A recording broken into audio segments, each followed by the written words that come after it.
Samaveta Bhakta Vrinda ki jai, Yo Premanandi, all glories to the Son of the devotees, all glories to the Son of the devotees, all glories to the Son of the devotees, all glories to Sri Guru and Sri Guru, all glories to Sri Bhagavan. Namo Vishnu Padaya Krishna Krishna Buddhaya Shrimati Bhaktivedanta Swami Namo Namaste Saraswati Devi Gauravani Sarane Sri Krishna Chaitanya Prabhu Nityananda Sri Advaita Gadadhar Sri Gaur Bhakta Vrinda Hare Krishna Krishna Krishna Hare Hare Hare Rama Rama Rama Hare Hare.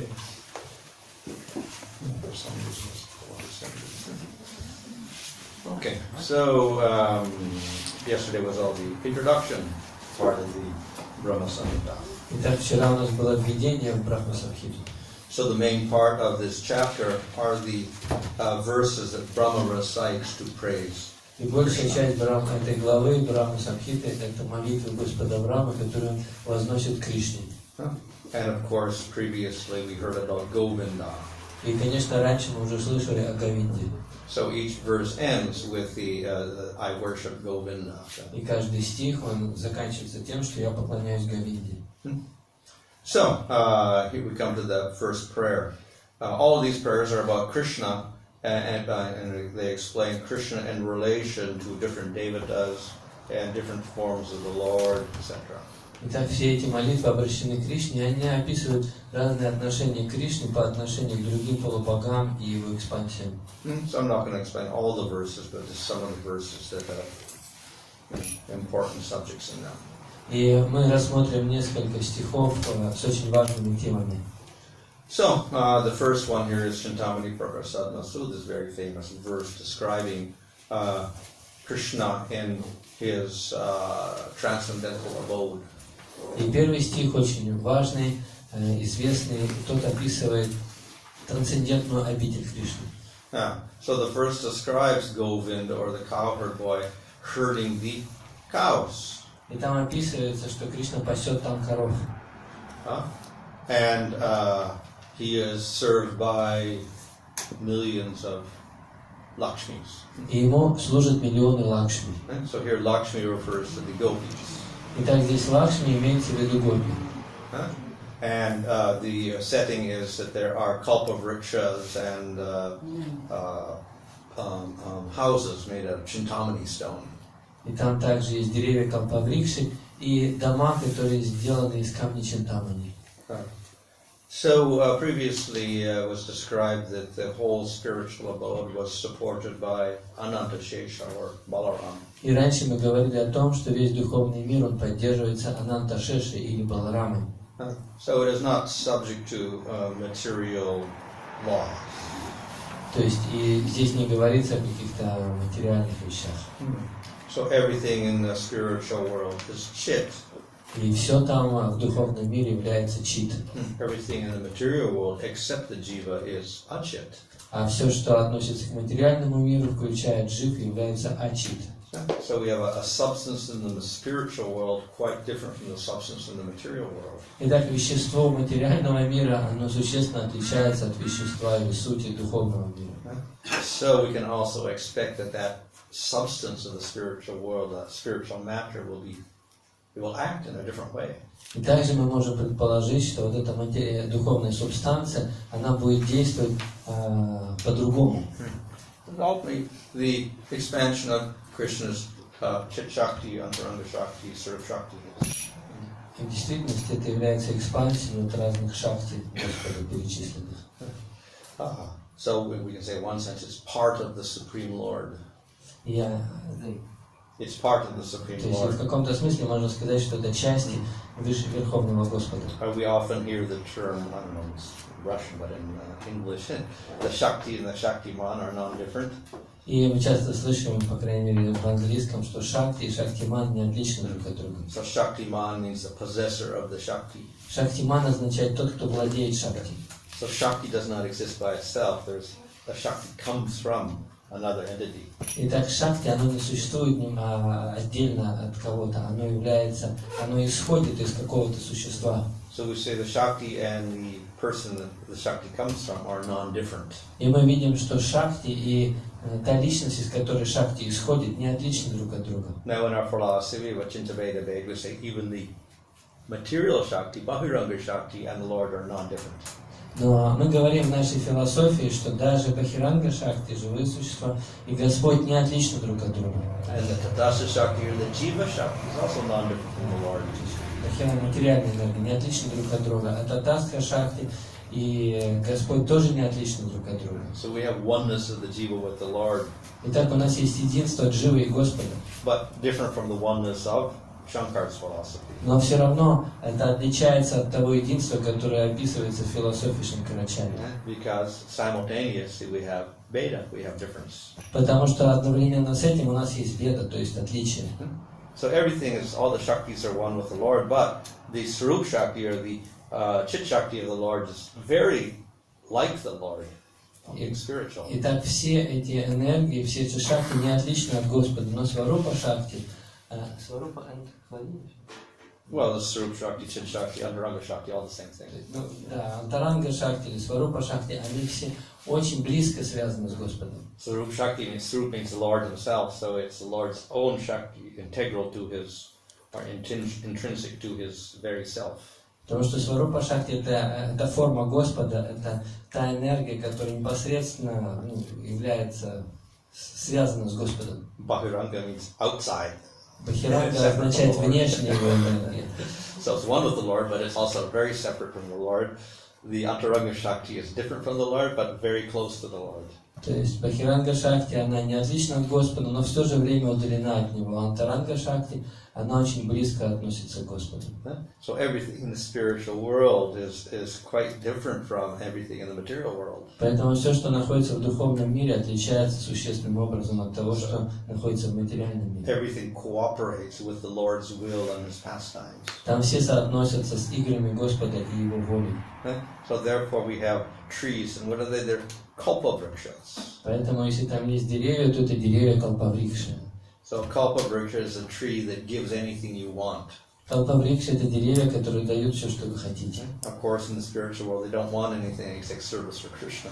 Конечно, в духовном мире они не хотят ничего, кроме служения Кришне. And then we have the chintamani. All the stones are chintamani. Yeah, like you take the stone, and anything you want, you get from the stone also. И все камни там — это камни Чинтамни. Вы берете такой камень, и все, что вы хотите, этот камень исполняет ваши желания. So this type of matter, so to speak, is quite different from material things. То есть все эти вещи, они отличаются от материальных вещей. Actually, we have in the material world, we have people like Sai Baba who make things appear like objects appear, and everyone is fascinated by that. И в материальном мире у нас есть такие личности, как Сай Баба, которые проявляют разные предметы, и все приходят от этого в восторг. But everything in the spiritual world is like that. You go to the tree, ask for something, it comes out. You go to the stone. Но в духовном мире все таково. Вы подходите к дереву, что-то просите, и это проявляется. Подходите к камню, что-то просите, и это тоже у вас есть. And even the jivas in the spiritual world, they're all satya sankalpa. И все дживы в духовном мире являются сати санкалпа. Which means that every desire they have is fulfilled. Это означает, что все желания, которые у них есть, они исполняются. So they don't even need the kalpavriksha or the chintamani. They can just wish for something and it's fulfilled. Поэтому им даже нет необходимости иметь чинтамани или калпаврикшу. Все, что они хотят, все исполняется.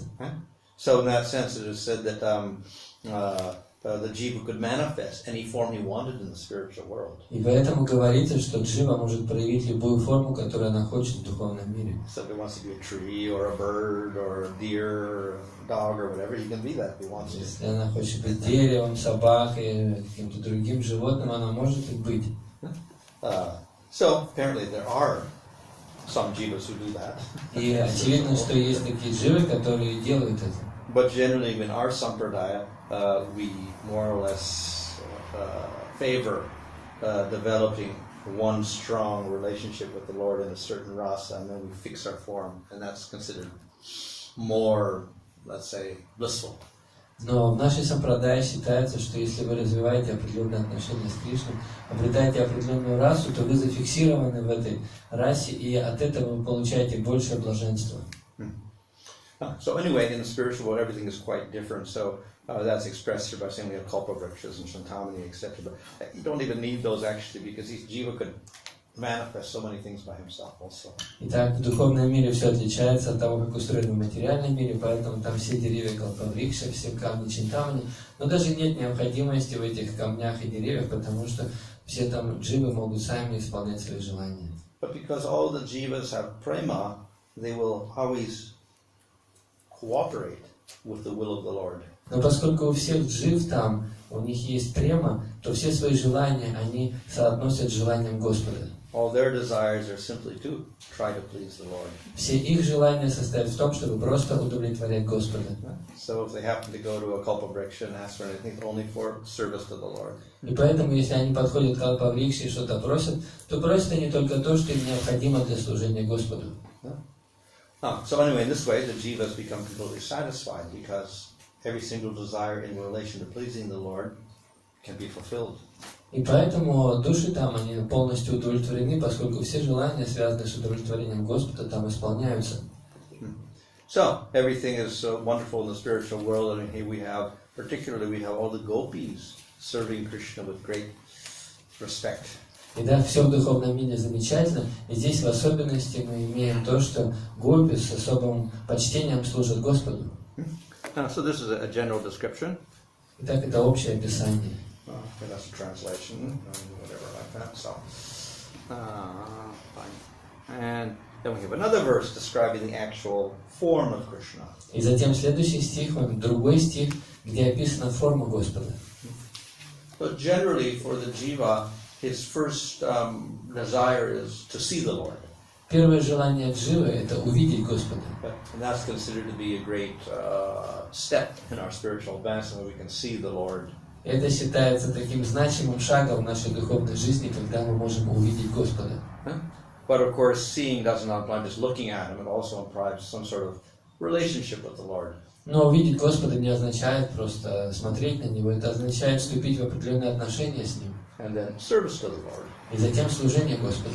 But in any case, because we want to see the Lord, we appreciate the form of the Lord. Но в любом случае, поскольку мы хотим видеть Господа, мы начинаем ценить Его форму. So therefore, we have many descriptions of the form of Krishna. И поэтому есть много разных описаний форм Господа, форм Кришны. So this description is very typical. И это описание очень типичное. It describes his complexion. Здесь описан цвет его тела. It says so. His asita ambuda sundarangam. He has beautiful limbs, which are the color of a black cloud. Говорится, что у него замечательные части тела цветом черной тучи. Asita means not white. Асита означает не So белый, that means black. значит черный. And ambuda is a cloud. Ambu means water. Da means giving. So that which gives water is a cloud. Амбу это вода, да это дает, значит вот так описано облако. So Krishna is beautiful, but actually he's beautiful because he is this color. И говорится, что Кришна красивый, но говорится, что он красивый потому, что у него такой цвет. So we have the word Sham Sundar to describe Krishna. И у нас есть слово Шьяма-сундар, чтобы описать Кришну. Sundara means beautiful. Shama means his blackish color, the color of the rain cloud. Сундар означает красивый, Шьяма это как раз дождевая темная туча. So he's beautiful, but not only beautiful, he's beautiful because he is this blackish color. Итак, он красивый, потому что у него цвет тела такой темный. This gives him his unique attraction. Это дает ему уникальную привлекательность. So we have the complexion of Krishna, and we have, of course, what is that beauty? It's more attractive than millions of cupids. Итак, у нас есть цвет тела Кришны, и говорится, что он более привлекателен, чем миллионы купидонов. So Cupid, of course, is the god of love. И Купидон это бог любви. We have material Cupid, so we're not comparing that to material Cupid. Но это не материальный бог любви, мы не сравниваем Кришну с материальным богом любви. Nothing in the material world can compare to Krishna. Потому что в материальном мире ничто не может сравниться с Кришной. But of course we have, we can say, this illustrates the fact that he invokes the highest love. Но мы можем сказать, что это иллюстрирует то, что Кришна пробуждает в нас высочайшую любовь. In the material world, we have Cupid shooting his little arrows, and people fall in love. В материальном мире там Купидон стреляет во всех стрелы, и они влюбляются. And this is particularly Madhurya Rasa, И это Мадхурья раса, material Madhurya Rasa. материальная Мадхурья раса. So with Krishna, for suitable persons, that beauty invokes Madhurya Rasa. И в отношении с Кришной это называется Мадхурья раса. So it is said that when the young women of Mathura saw Krishna come into the arena of Kamsa, then they saw him as Cupid. So that means they invoke their Madhurya Rasa. И есть описание, что когда женщины Мадхуры, они увидели Кришну на борцовой арене, то они увидели его как самого Купидона. Это означает, что у них проснулась эта Мадхурья раса. So here when it says he's more beautiful than millions of cupids, then it actually means that he is very, very attractive for the gopis. И когда говорится, что он более привлекательный, чем миллионы купидонов, имеется в виду, что он привлекателен для гопи. And he's wearing his crown with the peacock feathers. И он носит на голове корону с павлиньими перьями. Which is very typical. Это очень типичное описание. So this is part of Krishna's Vanavesh. That means his forest outfit. Итак, это такое лесное одеяние Кришны. And so in Vrindavan, Krishna goes into the forest every day, and when he comes back, then he's all decorated with things from the forest. Итак, Кришна каждый день во Вриндаване отправляется в лес, и когда он возвращается из леса назад, то он как раз украшен такими лесными украшениями. So have a forest garland made of wildflowers. У него есть гирлянда, которая сделана из диких цветов лесных. They have minerals in the forest, so he may paint his body with the minerals. Также с помощью минералов он раскрашивает свое тело. And they make flower ornaments for Krishna's ears and crowns, etc. И из цветов, лесных цветов, ему делают серьги и корону. And then he has peacock feather. И затем у него есть павлиний перо. So this is his typical dress in Vrindavan. When anyone that recognizes Krishna, they'll see that peacock feather and then think of Krishna. И это типичное одеяние Кришны. Все узнают Кришну по павлиньему перу в голове. First line, he has eyes like lotus petals. И в первой строке, в первой линии говорится, что у него глаза как лепестки лотоса. So often, of course, even his face is compared to a lotus, his feet are compared to a lotus, his hands are compared to lotuses. So the lotus represents great beauty. Итак, его стопы сравниваются с лепестками лотоса, и руки тоже с лепестками лотоса. Это сравнение означает особую красоту. Lotus is very fragrant. Лотос, к тому же, очень ароматный. And it's very cooling. И очень охлаждающий. So his eyes are like lotuses because of the beauty, you can say the fragrance, etc. Итак, его глаза сравниваются с лотосом, поскольку они очень красивые, ароматные, охлаждающие. Also, we can say the shape is like a petal. И также форма их напоминает лепесток лотоса. And there's Krishna's eyes are also very special because they're reddish. И также глаза Кришны особенные, потому что они красноватого оттенка. The tips are pinkish. Потому что кончики там, они такие розоватые. That's also like the lotus, pink lotus or whatever. То есть это тоже напоминает такой розовый лотос. So, the eyes are very famous because not only they're beautiful, but they glance.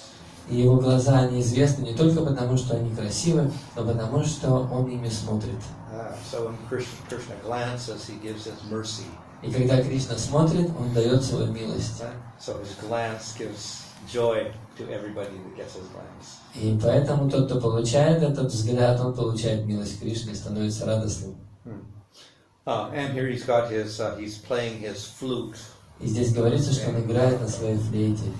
So this is also the special mark of Krishna in Vrindavan. И это тоже особое отличие Кришны во Вриндаване. He uses the flute in the forest. Он использует свою флейту в лесу. He can call the cows with his flute. Своей флейтой он может призывать коров. Of course, he can also call the gopis or the cowherd boys or the animals as well. Также он может звать и пастушков, и гопи, и других животных также. And when Krishna comes home in the evening, everybody is waiting for him to come, and then they hear the sound of his flute. И когда вечером жители Вриндавана ждут Кришну домой, они все могут услышать флейту Кришны. And immediately everyone becomes very excited when they hear that sound. И тогда все становятся очень радостными, когда слышат такие звуки. So there's many descriptions of that, how the sound of the flute produces great ecstasy for everyone. И есть много описаний того, как, заслышав флейту Кришны, люди приходят в экстаз. It's considered to be one of the outstanding features of Krishna. И это считается одним из выдающихся качеств Кришны. The sweetness of that sound is indescribable. И сладость этого звука, ее невозможно описать. So it'll invoke prema of different sorts. И она пробуждает разные виды премы. Everyone hears it, and it stimulates their type of prema. For the gopis, it's Madhurya Rasa. For Mother Yasoda, it's Vatsalya Rasa. For the Kakar boys, it's Sakya, etc. То есть они стимулируют ту прему, которая есть у каждого существа. То есть у мамы Яшоды это родительскую любовь, у гопи супружескую и так далее. So it's not only a sound; it's the highest form of music. И это не только звук, но это высочайший уровень музыки. So it's described how it has raga. Там описано, что у нее есть рага. So raga is a special selection of notes. Рага — это отборные ноты. And there are many different ragas. И есть много разных раг. And they all invoke different moods. И они все вызывают разные настроения. So we have some for different seasons, like the monsoon season ragas there. И есть раги для разных сезонов. Например, для сезона дождей есть своя рага. So this raga evokes the rainy season. И эта рага, она вызывает то, что начинают идти дожди. And then we have, I think there's one for the summertime, very hot raga. И есть также очень жаркая рага, она для лета. And there's ragas for different parts of the day also. И также есть раги на разные части дня. So in other words, each selection of notes will evoke a different mood. И так каждый набор нот, он вызывает определенное настроение. So through that, Krishna can convey his moods as well as his messages that he wants for different persons. И благодаря этому, благодаря такой игре на флейте, Кришна передает свое настроение. So this is a type of the flute is a messenger of Krishna. Итак, флейта — это посланник Кришны. Just like we can send letters, Krishna can use this flute to send messages to different people. Так же, как мы можем писать письма для того, чтобы отправлять свои послания, так же Кришна играет на флейте для того, чтобы разные люди его услышали. And of course, it's not just the message, but it's filled with prema. И это не просто послание, но это все наполнено любовью, премой. We saw previously how through the flute, the Gayatri mantra came out and entered into Brahma's ears and came out of his mouth. Мы раньше уже говорили, как через флейту Гайатри мантра вошла в уши Брахмы и потом вышла из его рта. So the flute sound contains all mantras as well.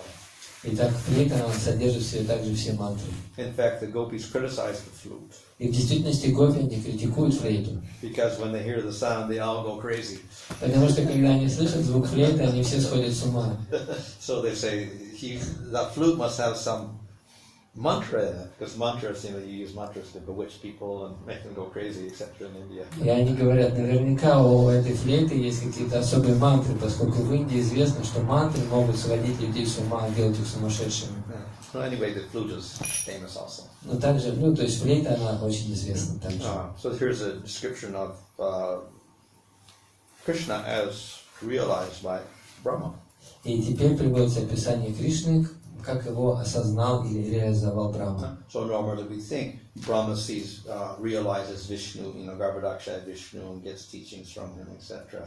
But here we see he realizes Krishna. Обычно мы думаем, что у Брахмы есть осознание Гарбхадакаша и Вишну, он от него получил мантру, разные наставления, но здесь мы видим, что он также и сознает Кришну. So this is very suitable because the whole purpose of the Bhagavatam is to glorify Krishna. И это все является подходящей темой, потому что цель всего Бхагаватам — это прославить Кришну. And who is the originator of the Bhagavatam? Brahma got the Bhagavatam in 4 verses. А кто является передачей там Бхагаватам? Брахма получил Шримад Бхагаватам из 4 стихов. So if Brahma didn't realize Krishna, how could he have a Bhagavatam? How would we get a Bhagavatam that has Krishna as the main subject? И поэтому, если бы Брахма не понимал Кришну, то как он смог бы передать Шримад Бхагаватам, где Кришна является главным действующим лицом? So therefore, it's very appropriate that we have a description here Brahma realizing Krishna and all of his beauty. Поэтому это очень соответствует общей теме, что Брахму, он осознает Кришну. Okay. Second verse. Okay. So we have a series of verses showing how Krishna is superior to different devatas and different personalities. И есть стихи, где описано то, что Кришна является выше, чем остальные полубоги. So Durga is very popular in India with many Durga temples. Durga, Kali, and so many temples like that. Дурга, Кали очень популярны в Индии, и у них есть много храмов. So this, of course, we know that Durga is Prakriti, Shakti of the Lord, Bhahiranga Shakti. И мы знаем, что Дурга это Шакти Господа, Бхахиранга Шакти. So, of course, very powerful. То есть она очень могущественна. And for that reason, because she actually controls Prakriti, people worship her. И по этой причине, поскольку она контролирует Пракрити, то люди поклоняются ей. But then there's persons more powerful than her. Но есть личности, которые более могущественны, чем она. So that is what this verse says. Это как раз об этом говорит следующий стих. So Durga maintains all the worlds. Итак, Дурга, она поддерживает все миры. So Bhuvanani Vibharti Durga, she supports all of the worlds. Итак, она поддерживает все миры. But she is only the shadow. Но она только тень. So we have an object and we have a shadow. You move the object, the shadow moves with it. So in other words, the shadow is dependent on the object. Итак, у нас есть объект, и у этого объекта есть тень. Когда мы двигаем объект, то тень тоже двигается. Значит, тень зависит от объекта. So she supports the whole material world, and she's in charge of creation, maintenance, and destruction, etc. But she can only do whatever the Lord wants her to do. Итак, она поддерживает, творит и разрушает материальный мир. Очень могущественное дело, но она зависит в этом от Господа. So in the third line it says, Icha Anurupam, according to his desire, she must act. И в третьей строчке говорится, что она может действовать только в соответствии с желанием Господа. So when Supreme Lord says, you create the material world, then she manifests Prakriti and all the material elements. И когда Господь говорит, тебе нужно создать материальный мир, тогда она проявляет всю Пракрити и другие материальные элементы. And when he says, destroy the material world, everything goes back into Prakriti, and then Prakriti seems to disappear. И затем, когда Господь говорит, и разрушь материальный мир, то тогда все элементы, они входят в Пракрити, а Пракрити как бы растворяется. So ultimately, she's not the supreme controller. И она не является высшим контролирующим. She's only the servant of Krishna. Она является только слугой Кришны. Normally, of course, we can say, well, actually, probably we can say it's more likely that she is under Mahavishnu, because Mahavishnu glances at Prakriti, etc. И мы можем сказать, что в большей степени она является под контролем Махавишну, поскольку это именно Махавишну бросает взгляд на Пракрити. But then later, it stated that all the Vishnu forms are also under Krishna. So ultimately, Durga is under Mahavishnu, but Mahavishnu is also under Krishna. Но затем далее говорится, что все Махавишну, они тоже зависят от Кришны. Поэтому в этом смысле Дурга зависит от Махавишну, а Махавишну зависит от Кришны, значит Дурга зависит от Кришны. So Durga Devi, of course, is Durga means difficult to surpass, difficult to get over. И Дурга означает ту, кого трудно преодолеть. So a fort, то есть как крепость, is called Durga. Это называется Or a prison is called Durga. Или тюрьма тоже называется Дурга. Difficult to get out of the prison, so it's Durga.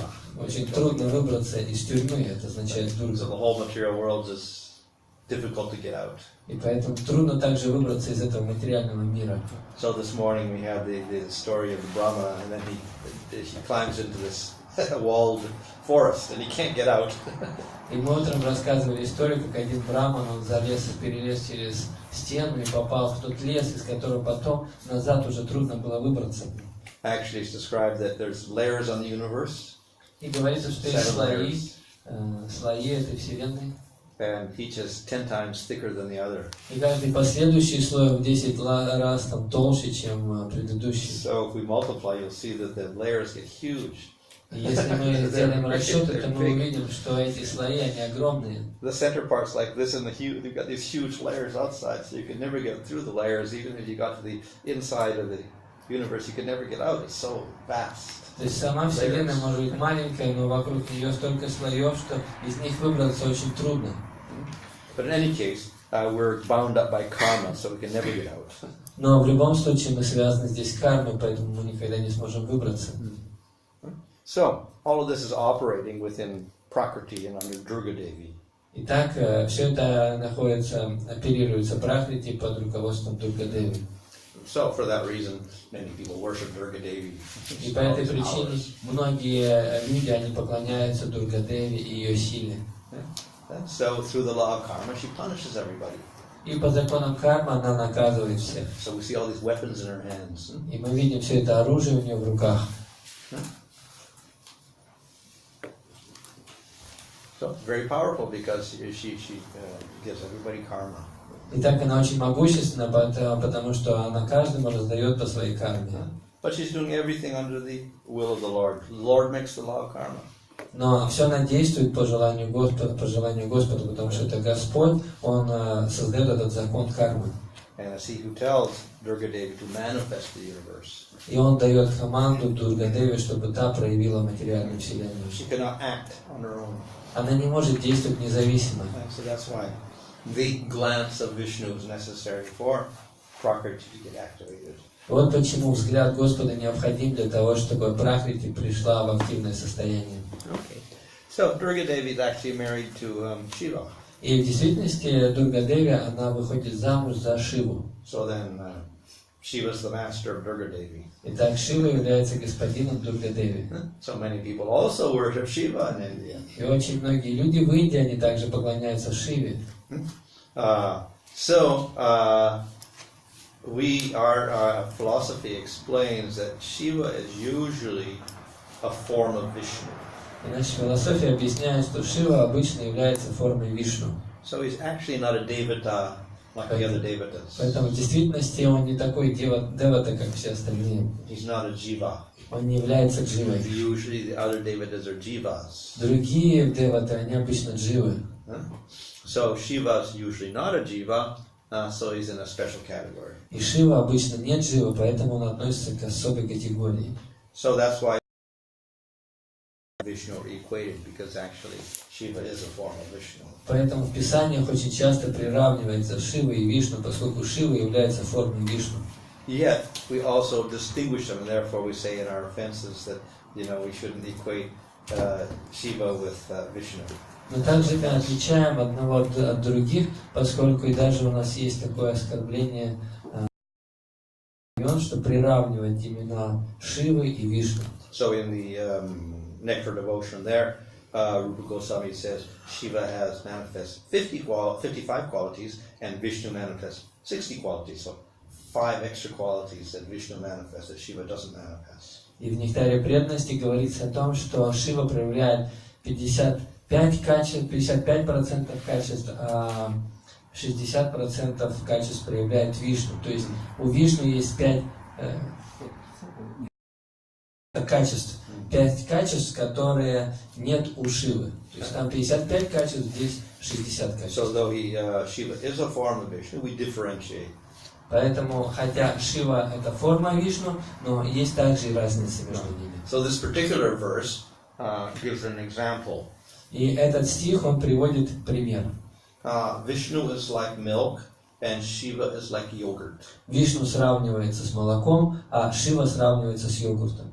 So yogurt comes from milk. Итак, йогурт происходит из молока. Milk does not come from yogurt. Но молоко, мы помещаем определенную культуру в молоко, и так молоко преобразуется в йогурт. So there's a change. Поэтому есть такое изменение. And therefore we can't say they're the same thing anymore. Действует по-разному. You can boil milk, you cannot boil yogurt. Вы можете кипятить молоко, но не можете кипятить йогурт. Yogurt is sour, milk is not sour. И йогурт схожесть, но также есть и отличия. So we cannot use this example for the Jiva and the Supreme Lord. Но этот пример мы не можем использовать для Дживы и Верховного Господа. It's quite different. It's not that the Lord transforms and becomes a Jiva. То есть нет такого описания, что он веровал в себя и стал Дживой. So here, Shiva is a form of the Lord, but with different qualities. Итак, Шива является формой Господа, но обладает другими качествами. Okay, so as milk and is transformed by an addition of a little substance, so Vishnu transforms into Shiva by a little bit of different substance. What is that? It is Prakriti. Итак, подобно тому, как молоко преобразуется в йогурт, когда в него добавляют определенную культуру или вещество, то же самое и Вишну трансформируется в Шиву, когда в него добавляется определенная Пракрити, и Пракрити это Дурга, это жена Шивы. So he has a closer relationship with Prakriti than Vishnu does. Итак, у Шивы более близкие отношения с Пракрити, чем они есть у Вишну. And his function is a little bit different. И его функции, они отличаются немного. So we know that Shiva is in charge of Tamagun, И мы знаем, что Шива отвечает за Тамагуну, which is the lowest of the gunas. что является самой низшей среди гун. Vishnu is in charge of Sattva guna, which is the highest guna. Вишну отвечает за Саттва-гуну, которая является самой высокой гуной. Brahma is in charge of Rajaguna, middle guna. Брахма отвечает за среднюю гуну, гуну Раджаса. Being in charge of Tamagun means also he's in charge of Ahankara, which is also Tamagun. И то, что Шива отвечает за гуну невежества, также означает, что он отвечает за Аханкару, что тоже связано с невежеством. Charge of destruction, И также он отвечает за разрушение. which is also Tamagun. Destruction is Tamagun. И разрушение это тоже Тамагуна. And he's in charge of all the Tamagun entities. И также он отвечает за всех тамагунных существ. So he deals with Tamagun a lot. Итак, у него очень много общения с Тамагуной. In fact, he gets criticized by Daksha because he sits in the place where they burn up all the dead bodies, which is very Tamagun. И за это его критиковал Дакша, за то, что он сидит в тех Where they burn the bodies. где они, да, в крематориях. And he takes the ashes from the dead bodies and smears it all over his body. И он берет пепел из этих крематориев и намазывает себе по телу. And sometimes he has a skull, a garland of skulls around his neck. И иногда у него гирлянда из черепов на шее одета. So he looks very much in association with the mode of. It's also a Vishnu form. He is not affected. Но ачари говорят, что несмотря на то, что он очень близко общается с Тамагуной, поскольку он является формой Вишну, то на него это никак не действует. So though sometimes the scriptures say, oh, he's affected by Tamagun, actually not so, if he is a Vishnu form. И хотя Писания говорят, что он подвержен влиянию Тамагуны, в действительности это не совсем тело, которое не отлично от него самого, так же, как и у Господа. So he's beyond material influence ultimately because he's a form of Vishnu. И он вне пределов влияния материальной энергии, поскольку он является But he формой associates Вишну. closely with material energy and particularly with Tamagun. Но он очень близко общается с материальной энергией и в особенности с Тамагуной. So he does not manifest the same powers as Vishnu. И он не проявляет всю ту силу, которая есть у Вишну. And Krishna is the source of Brahma. И также Кришна является источником Брахмы. So we have the example of the yogurt and the milk for Shiva. У нас есть пример молока и йогурта. Now, of course, Rupa Goswami explains sometimes a jiva in a universe can become Shiva. И Рупа Госвами объясняет, что бывают такие ситуации во Вселенной, когда Джива становится Шивой. In that case, then that Shiva could be affected by the gunas. И в этом случае такой Шива может быть подвержен влиянию гун. So now with Brahma, another example is given. А в случае с Брахмой дается другой пример. Brahma is the creator. Брахма – Творец. So that's expressed in the third line. Jagadanda Vidana Karta. He is the producer of Jagadanda, the universe. Это описано в третьей строке, что он является Творцом Вселенной. But we already know. So, therefore, the example is given of the sun and the sunstone. И приводится пример солнца и солнечного камня. So, sunstone is a particular gem. Солнечный камень — это определенный драгоценный камень. We put the gem in the sun, it absorbs the sunlight. И когда мы этот камень выносим на солнечный свет, то он поглощает в себе солнечный And свет. so we take it out of the sun, and then it's still hot, and we get glow coming out of it. А когда мы заносим теперь его, этот камень, в тень, то он по-прежнему теплый остается, и он тоже может еще светить. So by association, the sun's qualities of heat and light. Итак, от общения с Солнцем он вбирает в себя качество Солнца, это тепло и свет. So the Supreme Lord is like the sun, Krishna is like the sun, and Brahma is like the sunstone. Итак, Кришна — это как свет, как Солнце, а So whatever powers we see with Brahma actually coming from Supreme Lord. и те качества, ту силу, которую мы видим у Брамы, в действительности все это исходит от Верховного Господа. So that's it, what's expressed in this verse here. So И это то, что описано в этом стихе. we have the stone and the sun. Видите, есть здесь камень, солнечный камень и Солнце. The hats. Это вот как раз... They're famous for navigating these big ships, and they would go to Greenland, and they even went to America and whatever like that. So they had to go through a lot of fog, up there. It's a lot of clouds, and very difficult to navigate. Dark all the time, whatever. So they could never figure out how they got these ships to go, around Greenland and over to Canada or wherever like that. So then one theory is that they had these stones.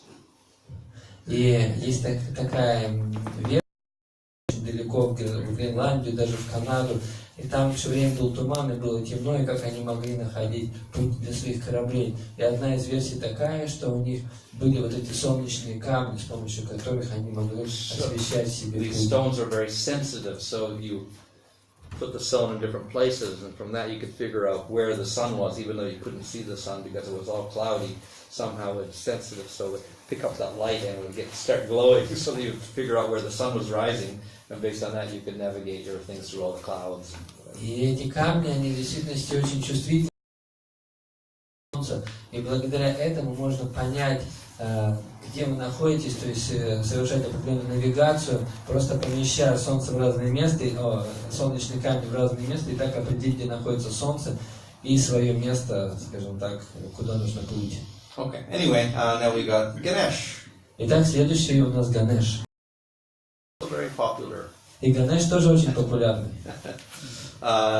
Particularly because of all the people that businessmen have Ganesh, worship Ganesh. Особенности бизнесмена, они поклоняются Ганешу. Он может все растолкать, все убрать. So Ganapati is very famous for pushing away all the obstacles. Поэтому Ганапати известен тем, кто выталкивает все препятствия. So particularly in business, you get obstacles, so you worship. Убрать эти препятствия. So all businesses will have a photo of Ganesh, and they will worship him every day. И поэтому у бизнесменов у всех есть Ганеш, и они поклоняются ему каждый день. So this Ganesh is described here as having his, he is the destroyer of obstacles, etc., of the three worlds. That is, see the third line, Vigna means the obstacles there. Видите, в третьей строке слово «вигнам». «Вигнам» означает «препятствие». И Ганеш как раз известен тем, что он... On his forehead are the two lotus feet of Govinda. Что у него на лбу находятся две лотосные стопы Говинды. And so he's offering his respects to Krishna. И так он предлагает свое почтение Кришне. And by the Препятствие. So his power is dependent upon Krishna. Итак, его могущество, оно зависит от Кришны. There we go. Ganesh. Это у нас Ганеш. So now we have Surya. Дальше у нас Сурья. So Surya is, of course, the sun devata. И так Сурья — это бог Солнцу, достаточно популярный. I think in the Brahma Sutras it mentions the Surya worshippers also. Я думаю, что в Брахма-сутре также говорится о тех, кто поклоняется Сурье. Also reference to the Ganesh worshippers and the Shiva worshippers, etc. Также и о тех, кто поклоняется Ганешу. There's also a sun temple, Konark, near Puri. И также недалеко от Пури, в Конарке, есть храм Солнца. So Surya also is powerful. Итак, Сурья тоже могущественный. sun lights up the world. If we don't have sunlight, we don't have plants, we can't have life. То есть солнце, оно освещает нашу планету. Если бы не было солнца, у нас не было бы жизни. Sun is a revealer. И солнце, оно как бы проявляет. Only through that we get our power to see. Только с помощью солнца у нас есть возможность видеть. There's a devata in charge of each of your senses, so the devata in charge of your eye is sun. Итак, один полу это вполне соответствует друг другу, потому что свет и орган чувств глаз, они соотносятся друг с другом. So apart from giving light and heat, etc., to the world so it can survive, there's another function of the sun. И солнце, помимо того, что дает свет и тепло, оно имеет еще одну функцию. So the sun moves through the sky, and through that we get seasons and we get years. И солнце, оно движется по небу, и благодаря этому, иначе говоря, солнце определяет время. We measure years in terms of the revolutions of the sun. Мы определяем время с помощью движения солнца. So this is what we call the Kala Chakra, the wheel of time. И мы это называем кала-чакра, колесо времени. So the principal planet there is the sun. И принципиальная планета этого это солнце. And of course time as well. Через время проявляется наша карма. So therefore sun very, very powerful. Поэтому солнце очень-очень могущественно. But sun is under the command of Supreme Lord. Но солнце находится под руководством Верховного Господа. How does the sun move? By the command, by the order of Govinda. Итак, как же движется солнце по указанию Говинды? So third line we have Agyaya, by the order of Govinda. Yasya Agyaya Brahmati. He moves by the order.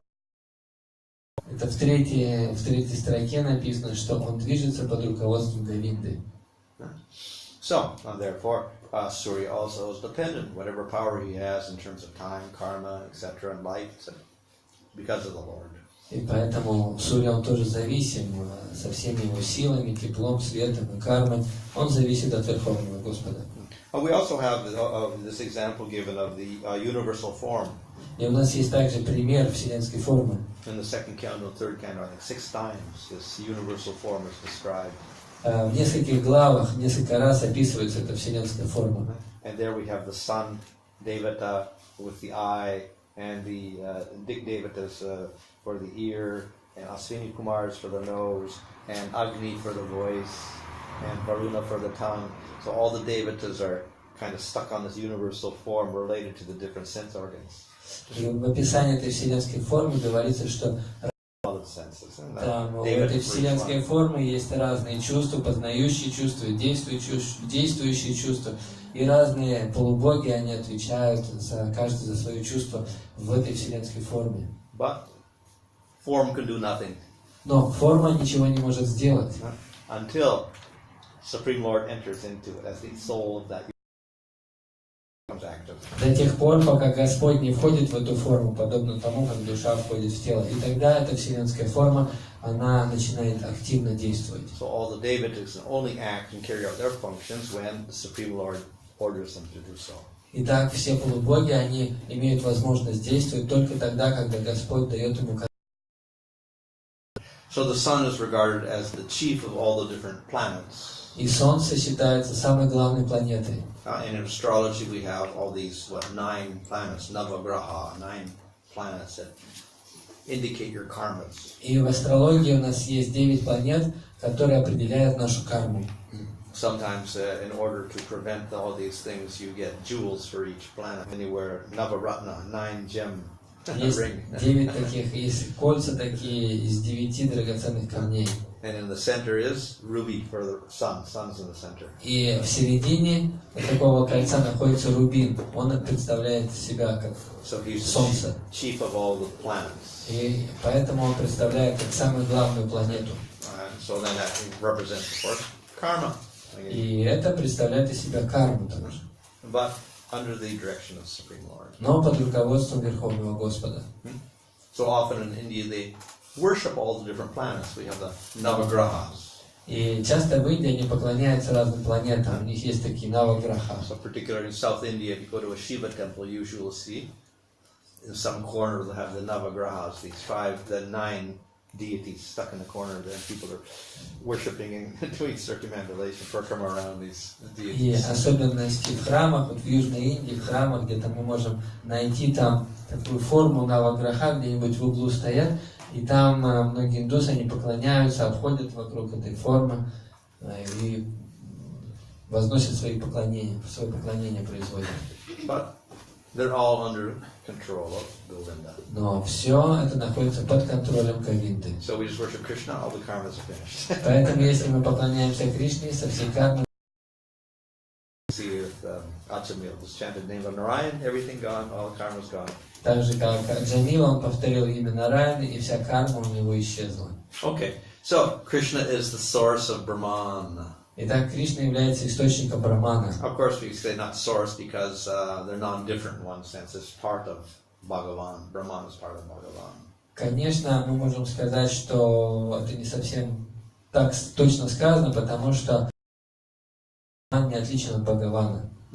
So Brahman is a realization of the Lord where we realize unlimitedness. He's infinite, ananta.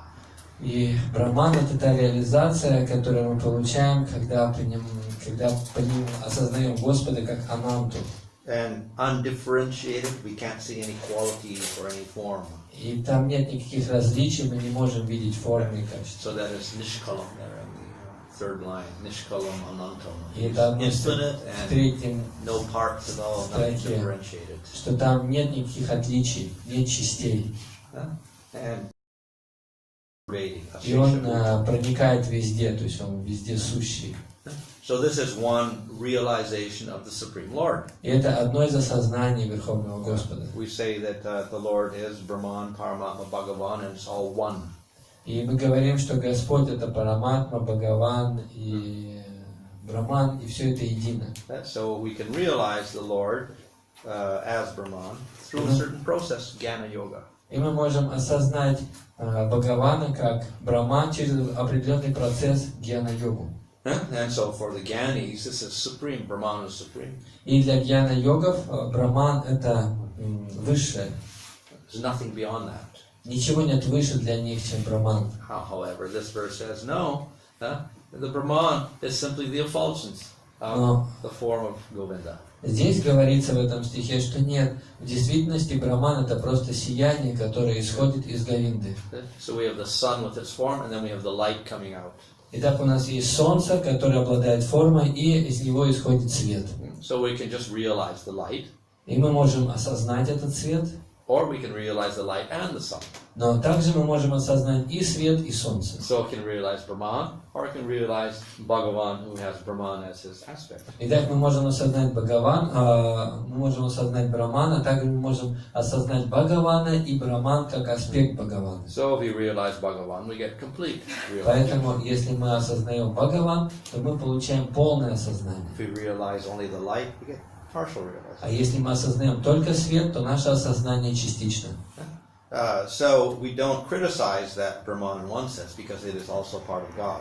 И мы не критикуем Брахман, потому что он является частью Бога. But at the same time, it's not the final realization or complete Но realization. в то же самое время он не является полным осознанием. It's like realizing the light of the sun without the sun. Это подобно тому, как осознать солнечный свет, не осознавая солнце. Okay.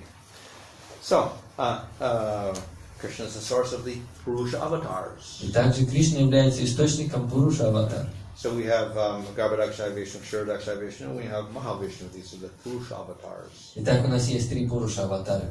These are also called forms of Paramatma. И также они называются формами Параматмы. And their function is manifestation of the material world. И функция их состоит в том, чтобы они действуют в материальном мире. So as presiding over Prakriti is Mahavishnu. И Махавишну, он руководит Пракрити. Presiding over one universe is Garbhodakshaya Vishnu. А Гарбхадакашая Вишну, он руководит одной вселенной. Presiding over each jiva in the universe is Kshirodakshai Vishnu. А руководить живой внутри этой вселенной Гарбадакашай Вишну, Кширодакашай Вишну. So on 3 levels, Vishnu witnesses everything in Prakriti. И на 3 уровнях Вишну, он наблюдает за всем, что происходит в этой вселенной. These Purusha avatars all are manifested from Govinda. И все эти Пуруша-аватары, они проявляются из Говинды. So previously we had the example of the shadow. Durga was like a shadow. И до этого у нас был пример тени. Дурга является тенью Господа. And then we had Shiva was like yogurt. А Шива был связан с йогуртом. But here, a different type of analogy is given. Purusha avatars are like a light. We light a candle, we light another candle, we light another candle. А здесь приводится другой пример, пример свечи, которую зажигают от другой свечи. И так далее. Each candle has a light, and each light is like the other, very similar to the other light. Итак, свечи, они горят одинаковым светом. Yet one was the original light. Но все равно у одной свечи есть изначальный свет. So like that we have Govinda, and then we have all the other forms of God. И подобно этому у нас есть Говинда и есть все другие формы Господа. They're all the same, they all give the same light because they're all Bhagavan. Instead we have the Swayam Bhagavan Krishna. У них у всех один и тот же свет, потому что все они являются Бхагаваном, но у одного из них, один из них является изначальным светом, и это Бхагаван Шри Кришна. Okay, so Krishna is also the source of Аватар означает тот, кто не сходит. So when a form of the Lord manifests in the material world, we call him an avatar, he descends. И когда Господь проявляет себя в материальном мире, мы называем его аватарой, тот, кто не сходит. And we have many different types of avatars, like Leela avatars, etc. И у нас есть разные виды аватар, например, Лила аватары и так далее. So we already dealt with other avatars as Guna avatars, Shiva, Brahma, or Guna avatars. И мы уже описывали гуна аватары, это Шива, Вишну и Брахма. And Purusha avatars are the 3 Vishnu forms. И Пуруша аватары это 3 формы Вишну. So another famous type is the Leela avatars. И другие известные аватары это Лила аватары. So they come into the material world and form pastimes to help the jivas. Они приходят в материальный мир, являют свои лилы для того, чтобы помочь живым. So Krishna is the origin of all the avatars in the material. Источником всех аватаров в материальном мире. So that's described in this particular verse. So Krishna is the supreme person, and through him we manifest Rama, etc. All the different avatars. И в этом стихе говорится, что Кришна является изначальным Господом, и из него исходят различные аватары, такие как Рама и другие. So they are all eternal, and actually they're all one entity, Bhagavan. И все они вечные, и все они в действительности являются одним Бхагаваном. So it is Bhagavan in different forms. Итак, это один Бхагаван в разных формах. And these different forms appear within the material world at certain times. И эти формы, они появляются в материальном мире в определенное время. So it's not that they appear haphazardly, no, certain time. И, то есть они не являются в этом материальном мире хаотично. Нет, они приходят. Overseer of all the avatars that appear in the material world. И это значит, что он контролирует все аватары. We have Brahman. У нас есть Брахман. And we have other Swamsa, which means the forms in the spiritual world, like Durga. We have Brahma. Затем у нас есть Шива, Дурга, Брахма. And we have Ganesh and Surya and all the other planets. На других планетах и другие планеты. So all are ultimately under Krishna. И все они в конечном счете находятся под контролем Кришны. So, how do we attain Krishna? Through Bhakti Yoga. И как нам достичь Кришны? С помощью бхакти-йоги. And so this verse also very famous. If you have eyes anointed with prema, then you can see Govinda. Известен, что если наши глаза умощены бальзамом любви, то мы сможем увидеть Кришну. We have to have eyes of bhakti anointed with prema. Должны быть глаза бхакти, смазанные премой. So, there's a certain process by which we can realize Krishna. И есть ли такой процесс, с помощью которого мы можем осознать Кришну? Not all processes will lead to Krishna. Не все процессы ведут к Кришне. So, Jnana Yoga, Karma Yoga, Sangha Yoga will not lead to Krishna. Гьяна-йога, аштанга-йога и карма-йога, они не ведут к Кришне. If we follow the process of Bhakti Yoga, then we can realize. Но если мы следуем процессу бхакти-йоги, мы сможем осознать Когда мы осознаем Кришну, He is the source of all types of bliss. Он является источником всех видов блаженства.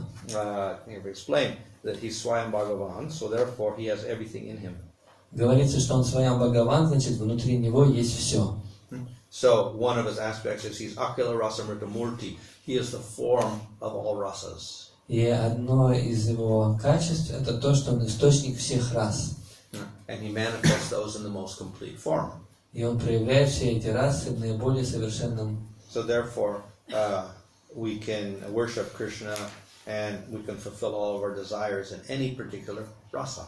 Поэтому, служа Кришне, мы можем реализовать все наши желания во всех видах расы. When Krishna appeared in the arena of Kamsa, everybody saw him differently. All 12 rasas were represented simultaneously when seeing Krishna, one person.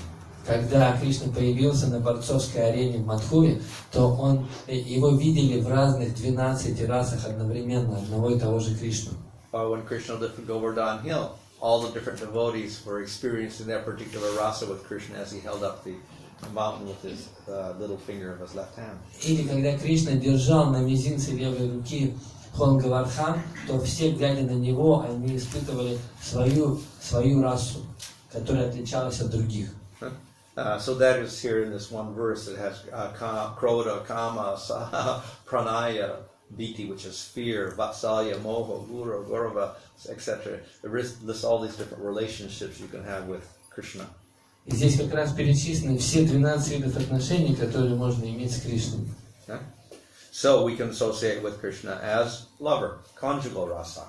Итак, мы можем общаться с Кришной в супружеской любви. As parent, that's Vatsalya rasa. Как в родительском отношении, как Ватсалья раса, как друзья, Sakya rasa. Сакхья раса, As a servant, Dasya rasa. как служение, Дасья раса. As a son, that's also a type of Dasya. Как сын, это тоже относится к Дасья расе. Krishna had sons in Dwarka, so those sons relate to Krishna. That was Dasya. Кришны в Двараке были сыновья, это тоже относится к Дасья расе. And then we have secondary elements or Vyabhachari bhavas, the small emotions like anger, fear, etc. И также у нас есть вторичные расы, это Вьябичари бхавы, такие как страх, там, гнев и так далее. So in this way, all devotees can have a relationship with Krishna in their preferred rasa. И таким образом все преданные могут иметь отношения с Кришной в той расе, которую они предпочитают. So this is unique to Krishna. И это уникально относится только к Кришне. With the most of the other forms of the Lord, the only option is Shanta or Dasya. Для большинства отношений с другими формами Господа есть два варианта. Это Шанта или Дасья. But with Krishna we have all 12 rasas manifest. Но с Кришной проявлены все 12 рас. So in this way, Krishna is the perfection of all rasas. И таким образом Кришна является совершенством всех рас. Okay. And the highest is Madhurya rasa. И высочайшая раса — это Relationship with the gopis. И в этом стихе он прославляет отношения Кришны с Гопи. So here that's mentioned in the second line, Tabir, which means these gopis. И это во второй строке говорится Таби, то есть те Гопи. So it says they're like his own self. They're another form of. Они его другая форма. And through that we get this Ananda Chinmaya rasa, rasa of highest bliss. И благодаря этому мы получаем расу высочайшего уровня. So, in this way we get another verse about rasa. Итак, у нас есть еще один стих, описывающий расу. Okay. This is something like Bhagavad Gita, Dharman Anyan Parityaja Mamekam Bhaja Visvasan. Напоминает стих из Бхагавад-гиты. But then the last is a little unique. Yadrasi, Yadrasi, Srada, Siddhir Bhavati, Tadrasi. So give up all of the practices, worship me alone with faith. Оставь все виды практики, поклоняйся мне с верой. So that's not, only bhakti is the process. То есть, что единственный процесс — это бхакти. But it says, according to one's faith, one attains the goal. И далее говорится, что в соответствии с верой человек обретает цель. Поэтому в том настроении, в котором вы поклоняетесь Кришне, ту цель вы достигаете. Поклоняетесь Ватсалья расе, получаете одного Кришну и так далее. So within Bhakti Yoga we have great variety. Итак, внутри бхакти-йоги есть большое разнообразие.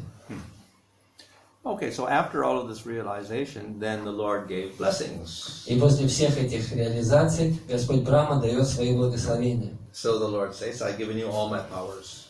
И Господь говорит, я даю всю свою силу. With these powers, you carry out the creation of the universe. И в соответствии с этой силой ты можешь продолжать творить Вселенную. And create the bodies for the jivas in the universe. Bodies. И создавать тела для разных живых существ внутри этой Вселенной. So, in this way, Brahma, through sound, mantra, he got realization of Krishna, and he got power, and he could carry out the creation of the material universe. Итак, благодаря этим звукам, этой мантре, Брахма, он получает силу от Кришны.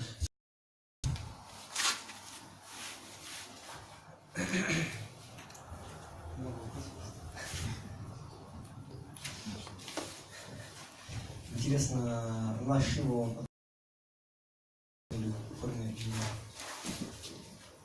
Shiva in our universe is Shiva like a form of Vishnu? Well, we would assume so, unless it was something to the contrary. Yeah, probably. Sometimes Vishnu also. И Шива иногда может быть Шивой, а Брахма иногда может быть самим Вишну. Even the Lord can be one of the devatas, even like Indra. Sometimes the Lord becomes Indra even. Стать одним из полубогов, например, он может стать Индрой. То есть некому занять пост, или это просто Кришне? Why so? Because there is no qualified jiva to take this post, or because there is a desire of Krishna? More like the desire of Krishna. В большей степени это желание самого Кришны. He wants to associate with a certain type of devotee at that time. Он просто хочет общаться с определенными преданными. А есть какое-то объяснение, почему Шилапада именно 30 и 32 стих из Брахма Самхиты для утренней службы? Is there some explanation why Srila Prabhupada chose the particular two verses from Brahma Samhita for the greeting of the deities? Oh, well, I think that came, why that was chosen, because that was on the record that was produced by Jamuna Devi. Я думаю, I don't know. а почему ему Надеви выбрал эти два стиха, я не знаю.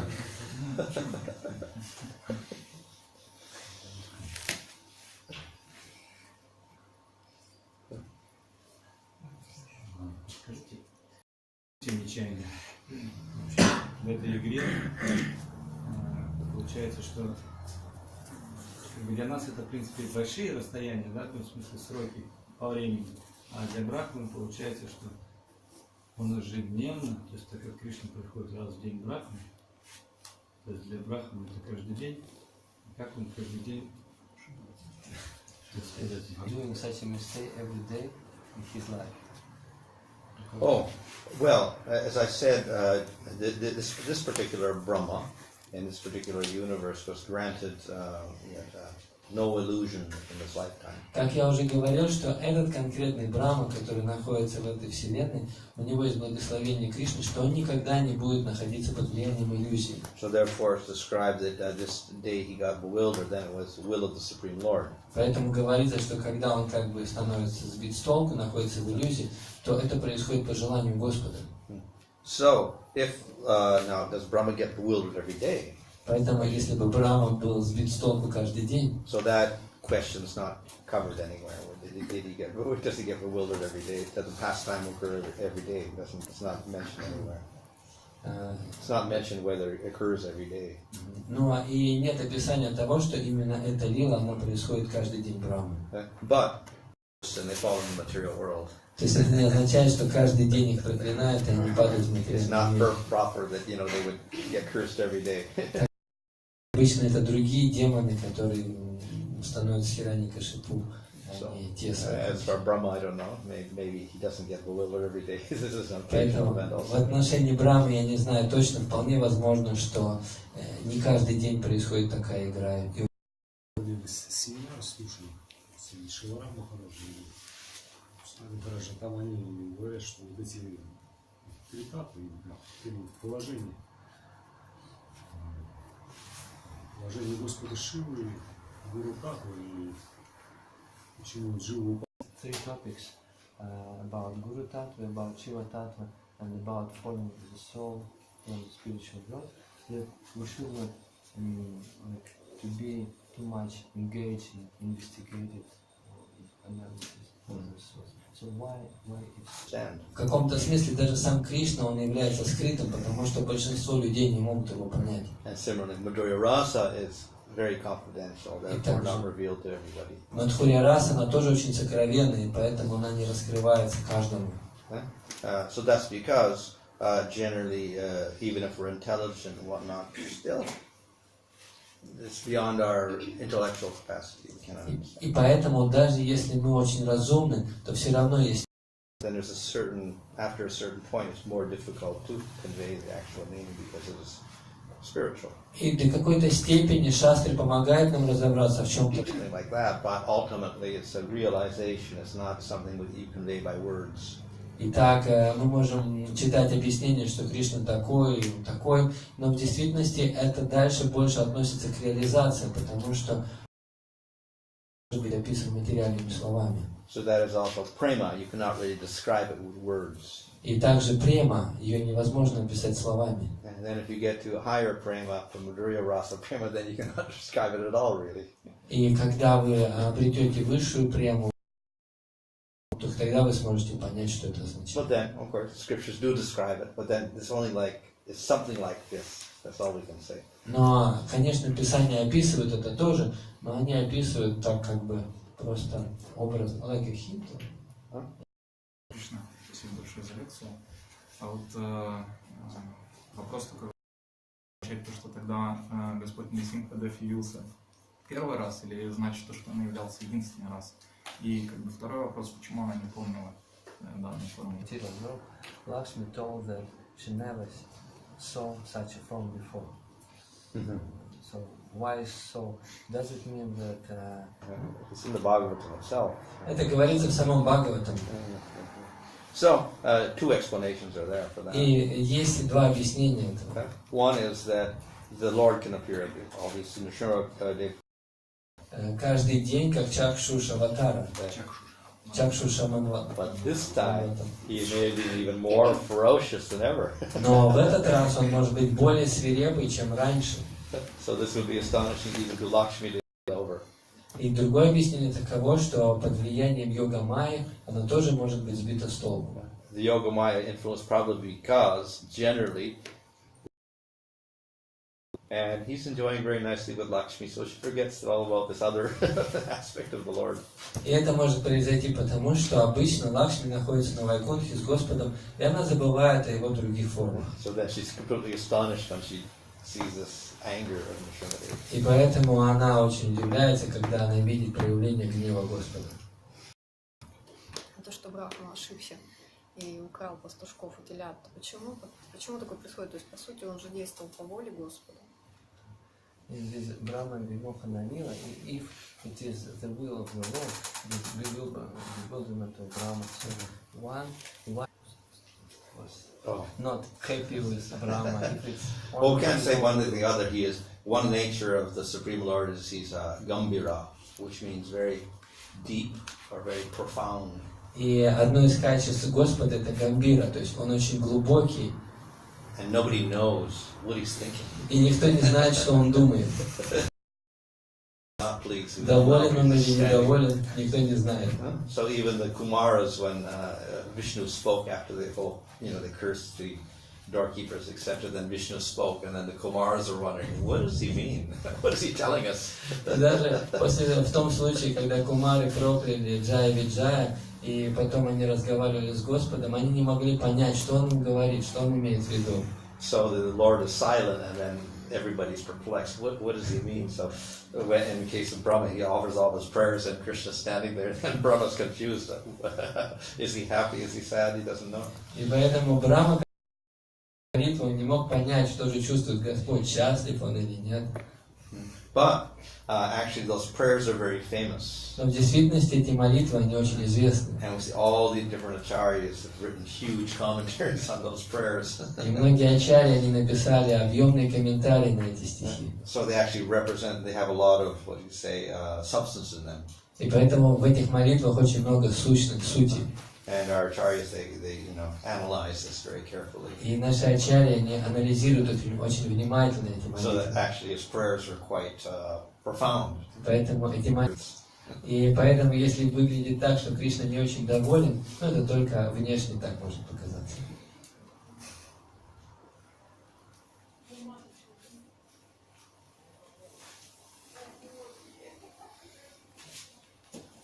Спасибо большое за лекцию. У меня маленький вопрос такой. Вы рассказали нам такую систему, в которой прописана вся Брахма Самхита. Я так правильно понял, да? Thank you for the class. So is it my right understanding? Describe to us all the system of Brahma Samhita. All the system?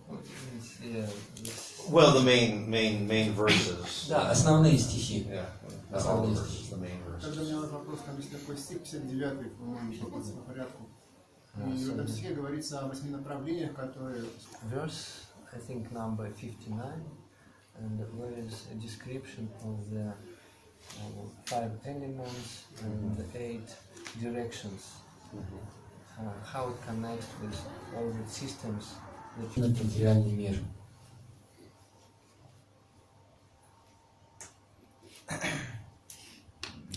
Слышал, что Брахма, как бы распространяется на духовном мире. Слышал также, что на материальном только пронизывает тоже. Хотелось об этом узнать. И еще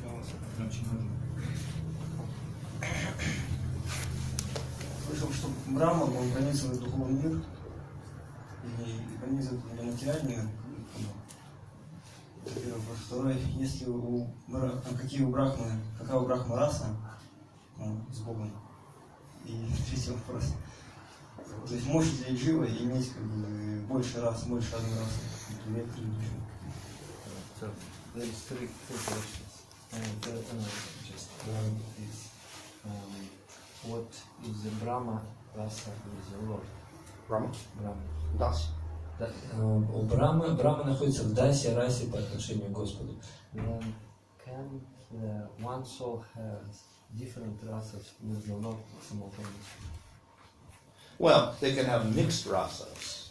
Расы могут быть смешаны. So we have dasi with a little bit of sakya, or sakya with a little bit of vatsalya, like this, you get mixtures. Дасья может быть немного смешана с ваксали и так далее. То есть расы могут быть смешаны. Now there is a form of shanta rasa, И есть форма шанта расы, where you can have various rasas manifested at different times. когда могут проявляться разные расы в разное время. So some people never fix a certain preference. Okay, everything's okay. И некоторые люди, они не зафиксированы в какой-то определенной расе, для них все расы хороши. And I think in the Vedanta Sutra also there's a form where you can worship. You worship everybody, all the different forms of the Lord, no particular form. Okay, Krishna's okay, Rama's okay, Vishnu's okay, Rishabhadeva's okay. So we never fix ourselves on one form. И в Брахма-сутре есть такое описание, что люди они поклоняются разным формам Господа, не фиксируясь на каком-то конкретном. Для них все формы Господа хороши. So we end up with a very general attraction for the Lord, but nothing real fixed. И у них они заканчивают тем, что у них такая общая привязанность к Господу в целом, но ничего конкретного. So therefore you could worship Krishna in different ways on different days. Поэтому в определенные дни они поклоняются Кришне, в другие дни там кому-то еще. But it's all very temporary. Но все это временно. So that's a type of shanta. И это своего рода шанта. And then he's asking about the Brahman. Brahman penetrates the material world and spiritual world. What is? Penetrate or correct? Oh yeah. It can be all pervading, like the Lord is all pervading also. So it's like in the same way, Brahman penetrates the material world and spiritual world, or there is difference? Yeah, no, because it's all spiritual, so spiritual is different from material, so the spiritual can pervade the material and be beyond the material at the same time, inside, outside. Поскольку Браман духовен, он может пронизывать материальный мир, при этом как бы это никак его не затрагивает. Вот, поэтому он также пронизывает So духовный whether мир. it's Brahman, Paramatma, Bhagavan, it's all pervading, whatever, inside, outside. Поэтому Браман, Параматма и Бхагаван, они и снаружи, и внутри пронизывают все, для них нет разницы.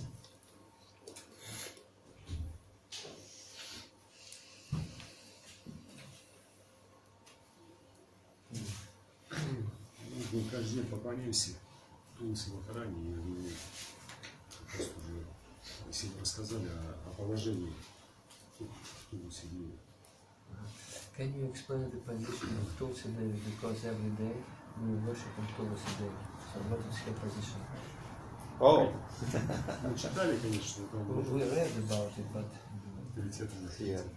Well, of course, in our song, we're talking about Tulsi Devi by serving her, then we become a servant of the gopis or whatever like this. So, in other words, it's a part of Madhurya Rasa.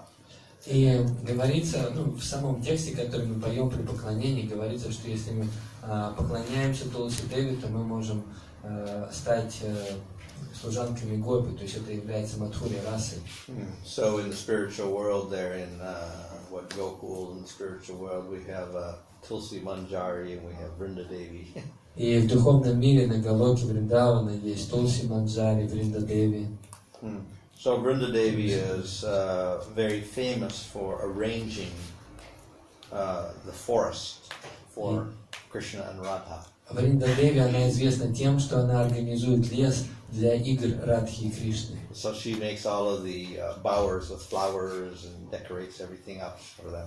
И она там устраивает беседки и украшает их цветами, делает все для She этого. makes swings so they can swing. Она делает качели, чтобы они могли качаться. She arranges all with the holy, where you have the dyes and all this and the squirting water and all this. She arranges all these implements so they can have holy festivals. Она устраивает все необходимое для того, чтобы можно было проводить игры с красками, холи.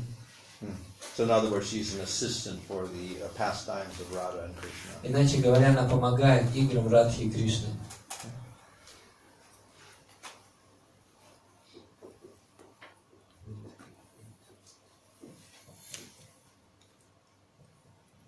Yeah, no. Да, вы говорили, что Кришна не создает аватара, а проявляет их, что они вечно существуют. А что касается Брахмы и Мохана Лилы, когда Кришна проявил себя в виде пастушков и телят, они тоже вечно существующие? Получается, Лила аватары. you told me that Krishna didn't create the avatars. You're all eternal. They're all eternal. And in this story of Brahma Vimohana Lila, when Krishna creates these like Vishnu avatars, Yeah. they're also eternal. Yeah. They're just appearing and disappearing, but they're not. Like Krishna appears in the material world and he disappears, so it's not he's created and destroyed. He's eternal.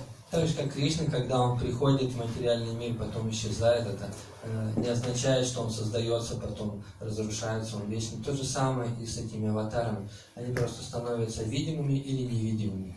So Nrsimhadev appears in a pillar, but he's not created at that point. He's actually eternally in the spiritual world. He just appears in the pillar and comes out and Так же, disappears. как Нрисимхадев, он проявился из колонны, это не значит, что он был создан в этот момент. Он в действительности находится в духовном мире, просто он стал видимым в какое-то время. То есть они относятся к лила-аватарам, вот эти вот мальчики-пастушки, телята, которые проявились из Кришны. Скажи мне, тогда я не понял еще раз. Телята и пастушки, которые проявил Кришна, они относятся к лила-аватарам. So what type of avatars these boys and cows in Brahma Vimohana Lila? They are Lila avatars? Or what sort of avatars? They were forms of Krishna. Это форма The ones Кришны. that when Krishna expanded, you mean? Когда Кришна себя распространил или когда они приняли форму Вишну? Распространен. when Krishna becomes God or So there's just another form of Krishna. Это другие просто формы Кришны. Disguised form of Krishna itself. Такие скрытые формы, замаскированные формы Кришны. It's Krishna, but in a different form. То есть это Кришна, но в такой другой форме. So in that form, he still has all that bliss that Krishna has. И в этой форме у него есть все то же блаженство, которое есть у самого So Кришны. that's why all the cows were so attracted to those calves, because it was actually Krishna and full of all of his bliss. И поэтому коровы, они так привязаны были к своим телятам, поскольку в них было все то же блаженство, которое есть у Кришны.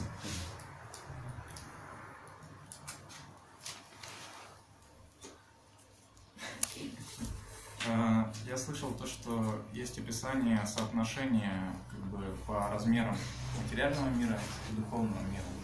Например, ошибаюсь, 1 к 4. Да. И одновременно иногда читаешь, что духовный мир он безграничен. Но все-таки он безграничен или он имеет какие-то ограничения?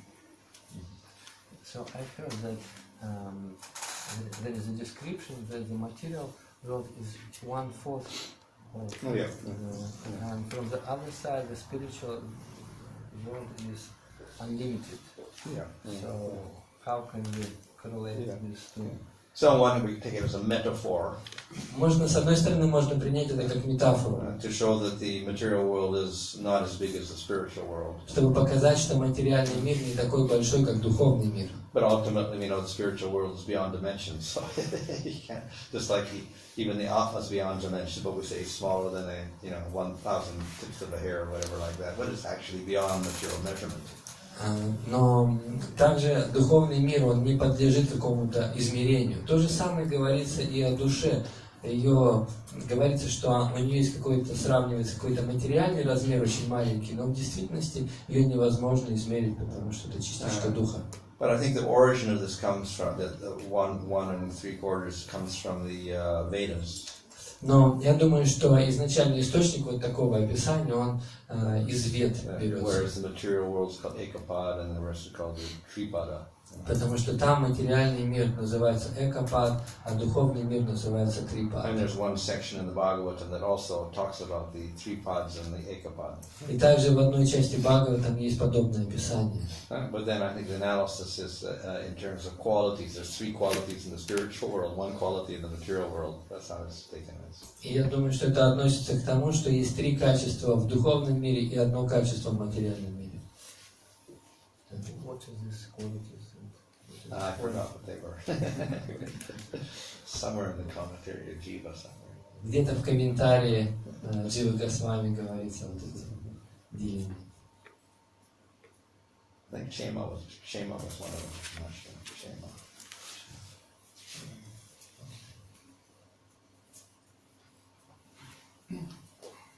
Вопрос.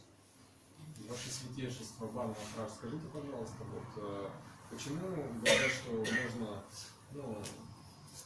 я слышал, в Кали Сантарана Упанишат, там говорится, допустим, что можно повторять мантру Харе Кришна миллион лет и не будет толку.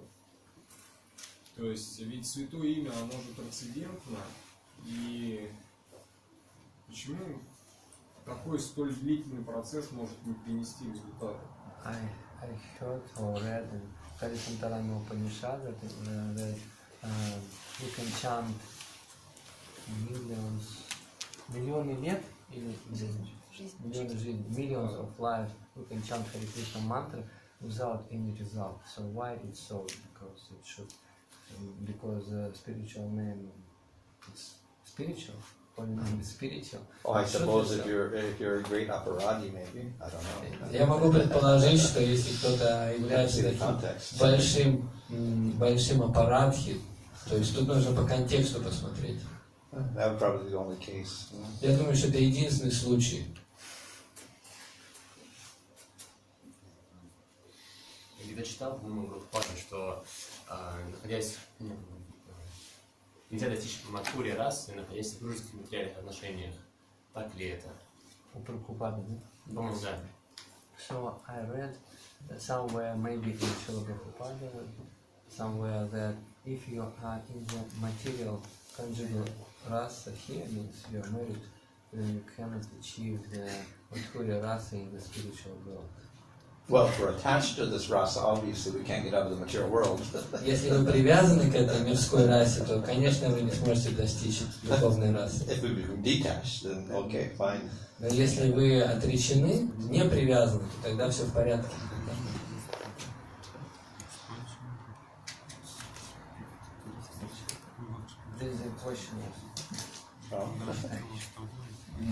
Имя Кришны — это сам Кришна. Святое имя очищает от всех анарх.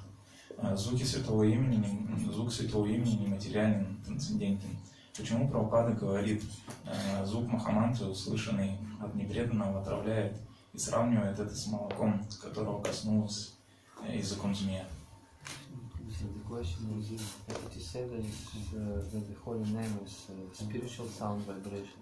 So why Srila Prabhupada told us that when we hear this holy name from the mouth of the non-devotee, it can be detrimental for us. Oh, like the milk and the portion.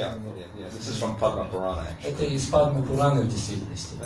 So that's not only true of the holy name, it's true of scriptures also. We hear the scriptures from a materialist, we get a materialistic result.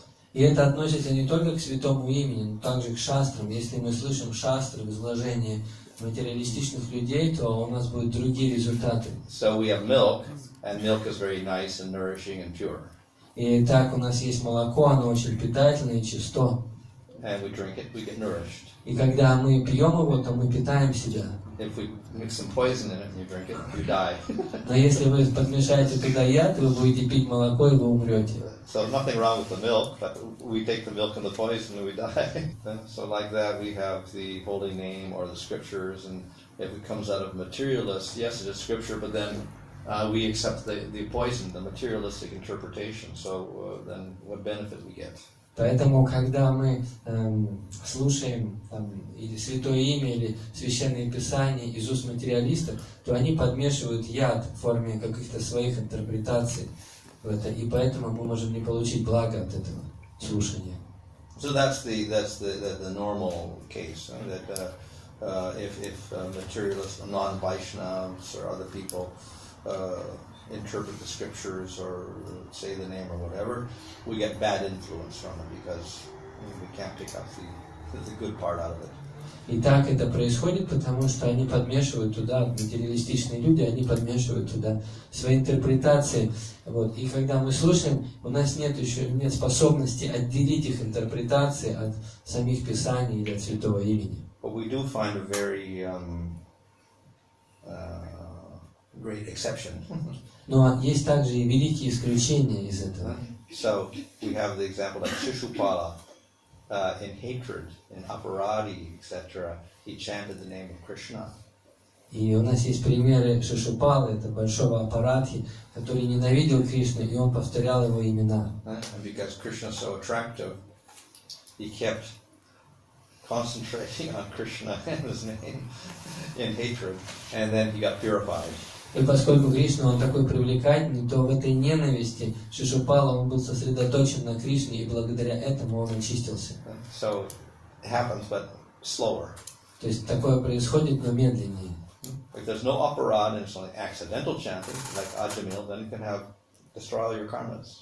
Если бы у него не было этих аппаратов, и он, как, например, Аджамила, он повторил Святое Имя, он тут же избавился от всей своей кармы. Still, it doesn't give full effect. Но все равно это не дает полного эффекта. So you can't get prema from that, but you can destroy your karmas. То есть вы можете просто разрушить свою карму, но не получить прему. So different conditions of covering give different effects. Поэтому разные уровни покрытия несут разные результаты.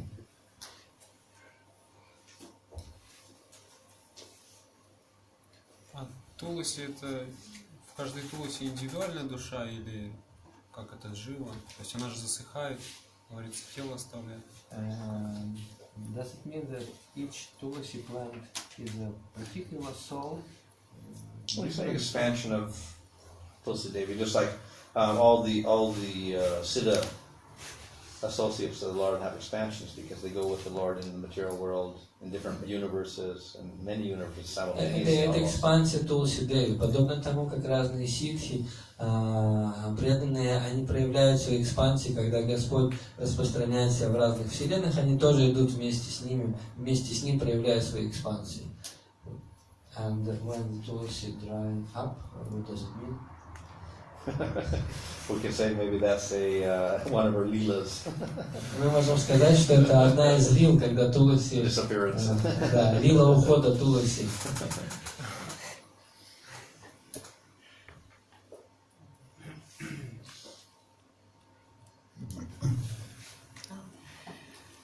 Вот Джамилы, то есть он один раз повторился, то и вся карма, то есть она исчезла, да, говорят, что у преданных также, когда они начинают практиковать, особенно когда они принимают духовного учителя, то есть говорится, что карма сгорает. Но тем не менее я слышала такое, что если человек уходит из сознания Кришны, оставляет свою практику, то тем не менее карма как-то к нему возвращается. Вот как этот процесс происходит, если она сгорела, по сути. So I hear, in the case of Ajamil, he just chant holy name one time and all his karma was destroyed. Yeah. And I heard it also with the devotees, but then I heard that when the devotee returned to material activity, all his previous karma again come to him. When he stopped his devotional practice and returned to the non-devotional activity, then all his karma that was burned again come to him. How it's possible? Because it was already burned. Yeah, well, in the case of Ajamil, when the Yamadutas saw him, they couldn't touch him. No karmas. Even he did sinful activities after he was chanting the name of Narayan. So, yeah, he did sinful activities after that. No effect. And when he died, the Yamadutas couldn't touch him. So no karmas from past or at the present affected him at all. И в случае с Аджамилой никакая And he wasn't even a devotee. карма, он даже не был преданным, но никакая карма не могла его коснуться, ни прошлое, ни нынешнее, потому что он даже совершал какие-то грехи и после, но и мадуты не могли его коснуться. And so, so it doesn't mean that when the devotee became, for some reason, materialistic again, that all his karma... It's not saying anything like that. No. Я не слышал такого, чтобы говорилось, что если преданный перестает практиковать и становится материалистом, что прошлая карма, она возвращается к нему. Я не слышал. То есть он ее заново зарабатывает. So it means that he again like make a new karma. Yeah. Да, да. То есть он делает новую карму. So does it mean that all the devotees, they have no karma? In general, those that commit aparadhs, it may be a slower process. Да, в целом да, но те, кто совершает апарадхи, для них процесс очищения может быть более медленным. So in the case of Ajamil, all the karmas were destroyed because he had no aparadhs. А в случае с Аджамилой, поскольку у него не было аппарадх, то вся карма его мгновенно была уничтожена. So no aparadhs, then your karma is destroyed. But то есть если аппарадх нет, то вся карма уничтожена. you have an appearance of karma. It looks like karma. It looks like karma goes on anyway. Но есть такое видение, что как будто карма есть. Но наши аппаратхи, это же, собственно, и есть результат нашей кармы, загрязнений, вот этих всех But вещей. our apparatus that we make this apparatus, is it our karma? Results of our karma that we make the apparatus? Actions are not karmas. Нет, действия не являются кармой. We're not forced to do an act of sin or aparadh. Нас никто не заставляет совершать аппарадхи или совершать активный грех. Анархи я имела в виду. Не аппарадхи, а анархи. I mean anarchy. She means anarchy. So what about anarthas? Are they karmas? Are they karmas? The result of the karmas that we make, we have anarchas. Oh, yeah, well, we have a carryover from previous lifetime of different impressions and stuff like that. So in that sense, yeah, we can say it's a result of previous lifetimes impressions carrying in this lifetime. So I have dislike, this dislike, whatever like that. Мы можем сказать, что результаты нашей кармы состоят в том, что у нас есть разные самскары из прошлой жизни, что что-то нам нравится, что-то не нравится. So that's destroyed by bhakti. И это разрушается благодаря бхакти.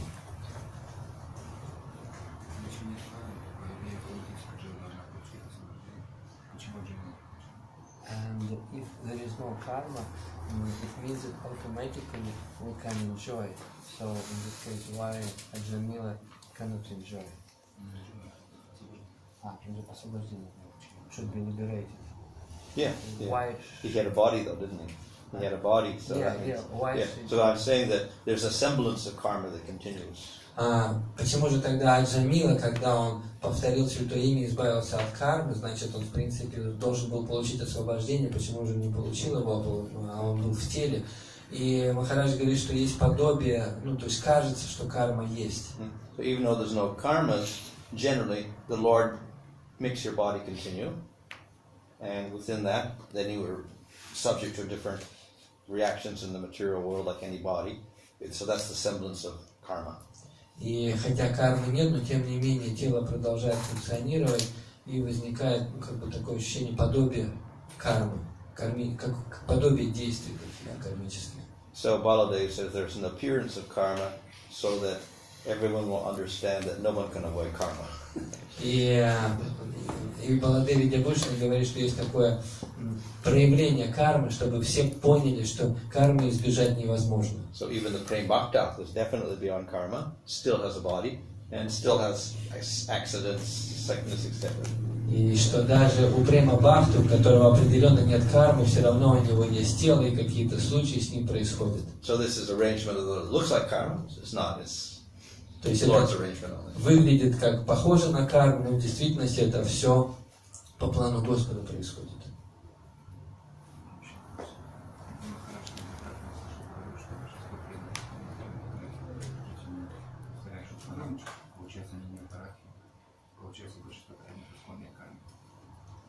So you talked many times that the most of the devotees in ISKCON are Madhyama, Madhyama, Hikari. That means that they chant without, they chant Shuddhanam. So it means that they have no karma. Yeah. Unless they give it up or ISKCON devotees, they have no karma. Yeah. It's like Ajamil, no karma.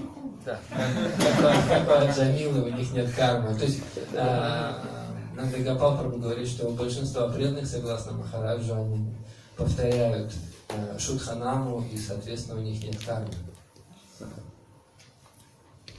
Like Vishnu says, that generally this idea of Anarjana Vritti, Nistaruchi, Saki, that's for people that commit aparadhas. И Вишванатха говорит, что вот эта идея, что есть руча, асакти и так далее, это для тех личностей, для тех преданных, которые совершают аппарати.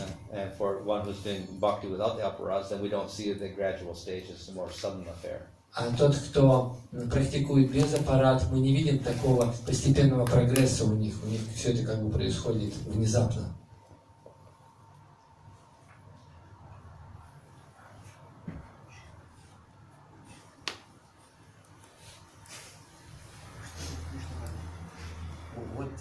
What does it mean, Krishna karma? Krishna karma, what does it mean? Where is it used? А где это используется? Oh, Krishna karma, in one sense, activities for Krishna. Кришна карма означает деятельность для Кришны. Это значит преданное служение. Может, где-то вы имеете в виду? Я слышал то, что джива, когда стоит на путь первого служения, то есть Кришна, он как бы забирает эту карму, использует. Но слышал, то есть когда джива как бы уходит, он возвращает эту карму. I heard that Krishna took our karma and then he used some of our karma just to teach us a lesson. And when we refuse devotional service, he gives all our karma back. Haven't seen that. Я не встречал такого объяснения, что Кришна использует нашу карму и потом ее отдает, если мы уходим из сознания Кришны. Generally, for devotees, of course, as they progress, the Lord takes special care of them. So even if they fall or whatever happens, the Lord has some special arrangement for them. И Кришна заботится о своих преданных, что даже если преданный падает, то Господь все равно продолжает заботиться о них. So we see Bharat fell. Например, мы видим или читали о падении Бхараты. But Lord makes special arrangements so as a deer, he could remember his past life. Но все равно Господь позаботился о нем, что даже будучи оленем, он мог помнить свою прошлую жизнь. So next life he got prema. И в следующей жизни он обрел прему. So good arrangements. Поэтому хорошие были, все было сделано хорошо для него.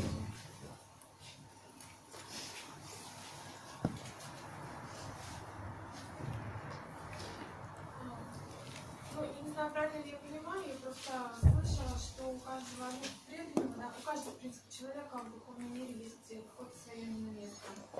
И если в результате практики человек возвращается обратно, он его же занимает или он может поменять в соответствии с тем, какие отношения он хочет иметь? Is it the right understanding?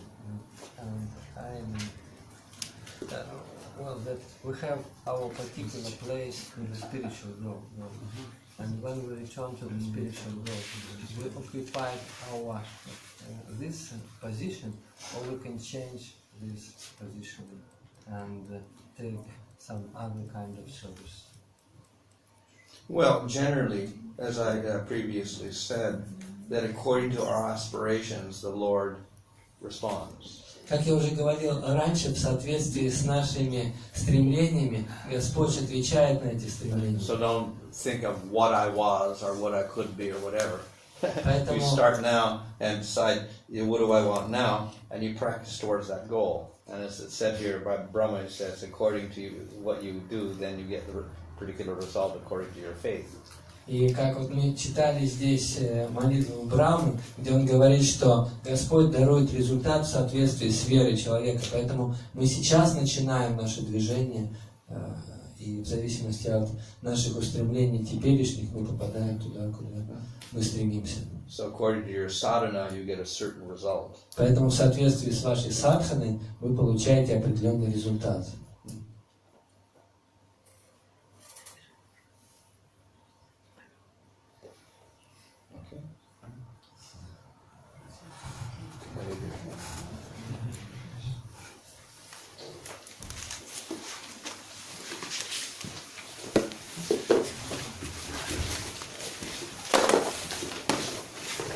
Bhanu